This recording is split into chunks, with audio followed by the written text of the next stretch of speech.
G'day and welcome to part 2 of the 2022 AFL Draft Dissections. If you haven't caught part 1 with North, St Kilda and the Eagles, you can find it in the description. It is also the pinned comment. And for everyone that has already watched that video, I really appreciate it and welcome back. If you could subscribe, I would really appreciate that. Come join the Daz Talks Footy family. Like the video if you enjoy it. It barely takes any time at all. Helps other people watch it. That is how the algorithm works, people. But let's get into it. The real non-Victorian flavour here as we talk about Port Adelaide, GWS and Freo. I don't believe it! I see it, but I don't believe it! Port are one of the easiest teams to talk about in this draft because of the obvious only 2 picks. But at 33, they need to cross their fingers and pray that James Van Ness is still there. They need a centre-half back desperately. They do not need to draft anything else here. Unless there is an outrageous fall in the draft, they need to get a key defender. Sam Skinner was plugged in for a year, wasn't the answer. They're still struggling to contain their tools, and considering they were 16th in the competition for ground balls inside 50 and they've got Junior Rioli over, they don't need to worry about it with their first pick. Port are in a win-now mentality. For good or for bad, whatever you think about that, they're chips in.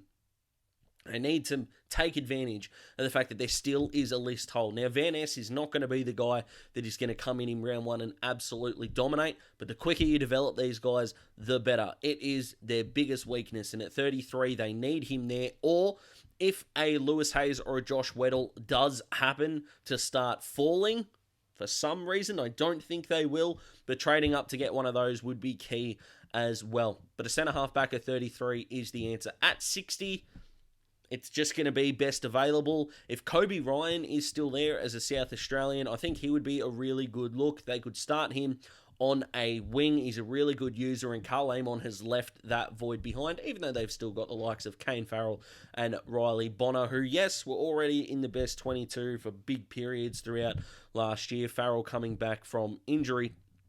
There could still be a need there. Hugh Jackson, who they drafted last year, is still around that mark as well. Or, because they were still in the mix for Cozzy Pickett, do they bite the bullet and maybe take an Archie Lovelock or someone inside 50 who they could just give a crack to? And if they do go after Cozzy Pickett and get him, hypothetically, next year, then we can see how it goes. Who knows? But Port can come away from this trade period, this whole off-season, with a huge tick with Jason Horne-Francis, Junior Rioli, and a centre-half back. That is an absolute win for the boys at Alberton. The Giants, my goodness, what a gluttony of picks they've got, and they really do need them. I feel like my initial opinion is going to be quite unpopular here, but GWS need to take 3 forwards first. It's as simple as that for mine. Now, do they trade up and try and get Matthew Jefferson off the Demons, who look the most likely to pick him up to partner with Aaron Cadman, who they're definitely taking at 1, and I'm not really going to talk about him a bit on here. Jeremy Cameron 2.0, good on the lead, good hands, nice set shot.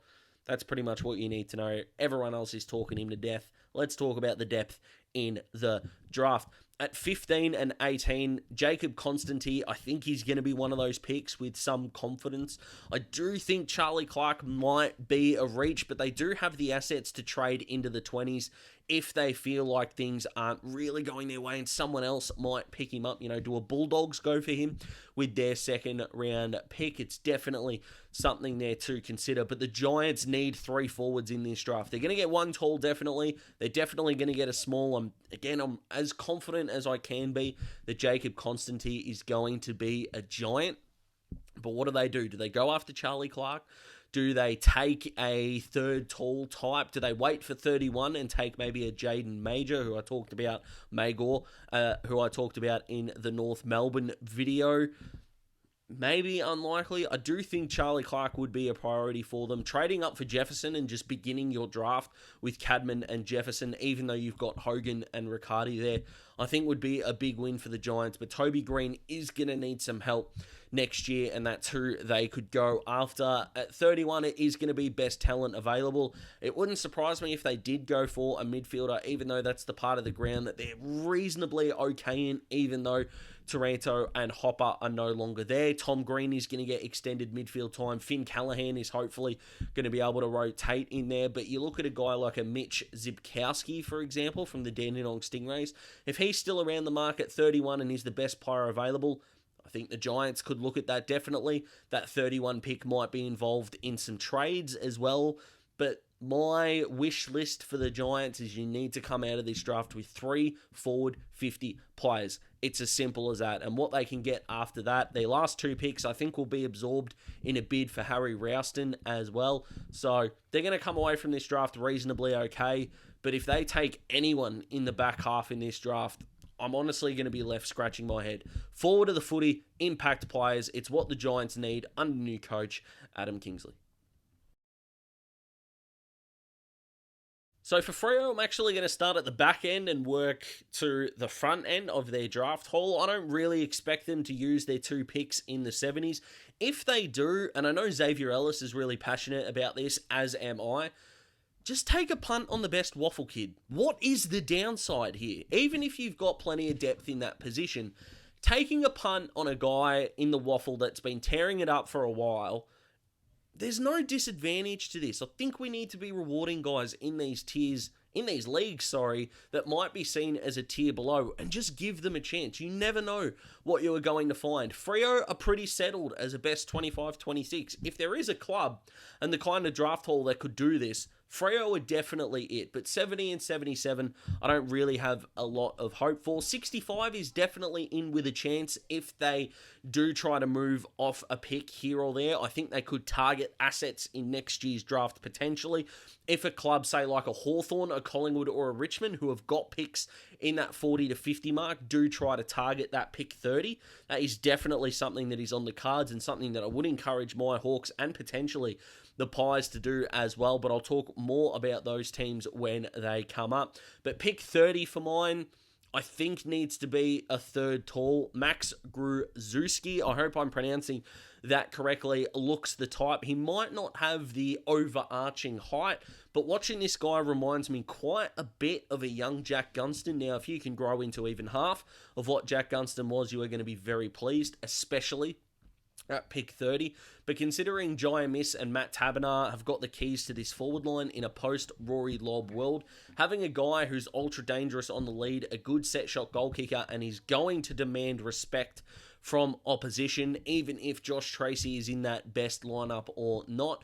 Freo can't afford themselves into thinking that Luke Jackson is their tall forward of the future in the spine.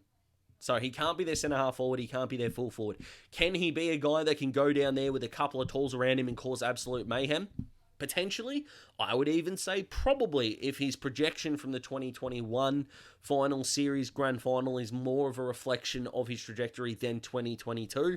But I think Gruszewski here would be a fantastic pickup for the Dockers. I think Dockers fans should be really pleased with where they're at and shouldn't go into this draft with massive expectations. But I think if they can pick up a forward player and maybe a waffle guy and best available potentially in the middle, they're going to be okay. But with a draft haul that the Dockers have got, they're not here to win the draft. But a shrewd pickup or two could really set Justin Longmuir and the Purple Haze on their way to their maiden flag further down the line.